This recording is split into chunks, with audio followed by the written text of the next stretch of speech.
Research பண்றதுக்கு Instagram open பண்ணேன். ஆனா, டூம் ஸ்க்ரோல் பண்ண ஆரம்பிச்சுட்டேன்.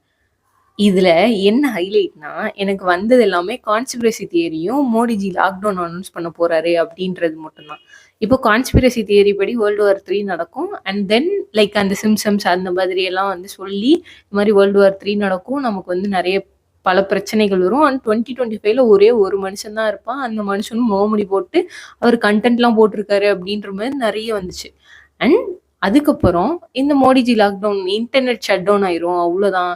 நான் வந்து இன்டர்நெட்ல தான் பிஸ்னஸே பண்ணலாம். லைக் ஆன்லைன் பிஸ்னஸ் பண்றோம். நம்ம வந்து நல்லபடியா வந்து வாழ்றோம் அப்படின்ற மாரி நான் நெனச்சிட்டு இருக்கேன். அதுல கான்டென்ட் கிரியேஷன் வந்து ஒரு மேஜரான பார்ட்.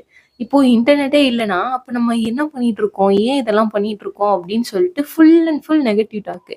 அண்ட் ஒரு விஷயம் நான் எதுக்கு போனேன்? கன்டென்ட் ரிசர்ச் பண்றதுக்கு போனேன். அந்த வேலைய பார்த்துட்டு தானே வரணும்.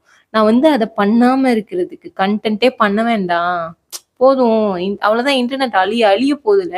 நம்ம ஏன் இத பண்ணணும்? அப்படின்ற மாரி யோசிக்க ஆரம்பிச்சுட்டேன். அண்ட் எனக்கு என்ன புரிஞ்சுச்சு அப்படின்னா, நான் வந்து என்ன சொல்றது? நானே எனக்கு நல்லா குழிய பறிச்சுட்டு, ஓகே இதுதான் அப்படின்ற மாரி. இன்னும் லாக்டவுன் வரல. இன்னும் இன்டர்நெட் கட் ஆவல. இருந்தாலும் ஆயிரும் அப்படின்றதுனால, நீ பண்ணாத அப்படின்னு நானே நல்லா எனக்கு சொல்லிக்கிறேன்.